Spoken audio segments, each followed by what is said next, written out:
Dans ma dernière vidéo, on a rêvé avec Vegapunk d'une énergie gratuite et illimitée qui mettrait fin aux guerres. Sauf que la réalité est tout autre.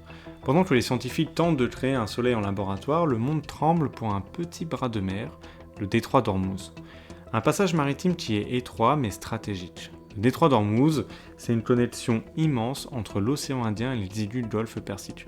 Le Golfe Persique, c'est 1% de l'espace océanique mondial, mais c'est 50% des réserves de pétrole prouvées et 40% des réserves de gaz. La proportion d'énergie qui est disponible par rapport à la surface océanique, elle est énorme. C'est juste un shaker en énergie. Et toute cette énergie participe à l'enrichissement des pays qui avoisinent le Golfe, où les hydrocarbures dont la planète raffole abondent. Mais pour cela, encore faudrait-il pouvoir transporter les ressources en dehors du Golfe Persique. Il faut bien comprendre les chiffres. Nous parlons de 1/3 du commerce mondial en pétrole, dont 12 à 13 millions de barils par jour qui sont transportés vers le monde extérieur. La consommation mondiale de barils de pétrole journalier est de 102 millions, c'est plus de 10% de notre besoin en or noir liquide. Sans oublier les 20% en gaz naturel liquéfié, les 30% en gaz de pétrole liquéfié, les 30% d'engrais azotés, les 15% de produits pétroliers raffinés comme l'asphalte ou encore le kérosène. Les navires au départ du détroit sont de véritables paquets de billets, des millions de dollars qui flottent sur l'eau. En s'attaquant à l'Iran, Donald Trump a littéralement fait exploser une bombe économique mondiale.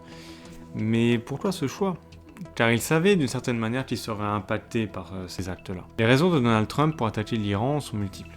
D'abord, l'attaque vise le régime iranien, qui est considéré comme répressif et dont l'objectif était de profiter d'une révolution interne au pays. Une intervention américaine a rarement eu un effet positif sur un régime qui est établi dans un pays. Ensuite, la peur règne sur l'obtention de la bombe nucléaire par les Iraniens, situation qui serait jugée catastrophique justement par Donald Trump.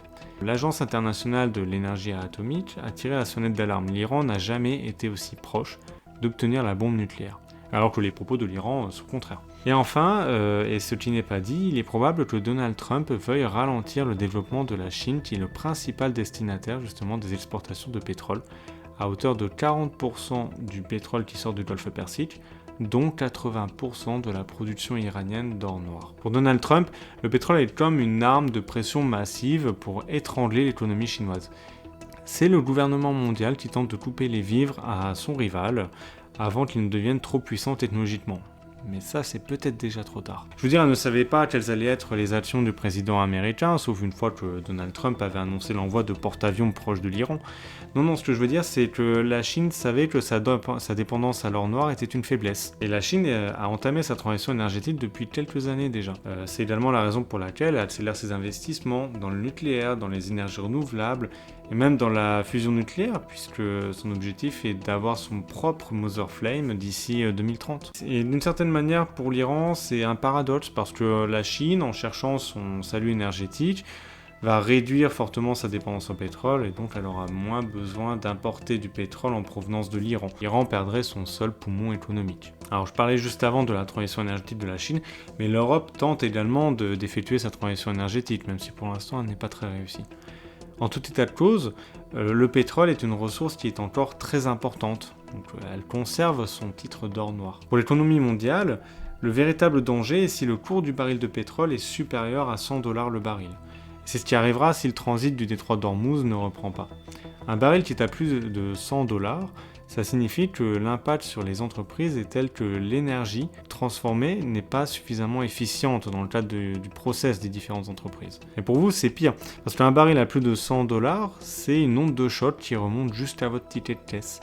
C'est l'impôt invisible qui sature l'économie. L'énergie, c'est le muscle du monde. Et l'économie, ce n'est que de l'énergie qui est transformée. L'utopie de Vegapunk, c'est l'abondance énergétique. Mais ce que nous vivons avec le détroit d'Ormuz, c'est la guerre de la rareté. On se rapproche d'une déchirure musculaire. Pendant que les grandes puissances se battent pour savoir qui contrôlera le dernier baril, le monde attend que le soleil artificiel de la fusion prenne enfin le relais. Alors si vous avez aimé cette vidéo, n'hésitez pas à laisser un commentaire, un like et abonnez-vous à la chaîne.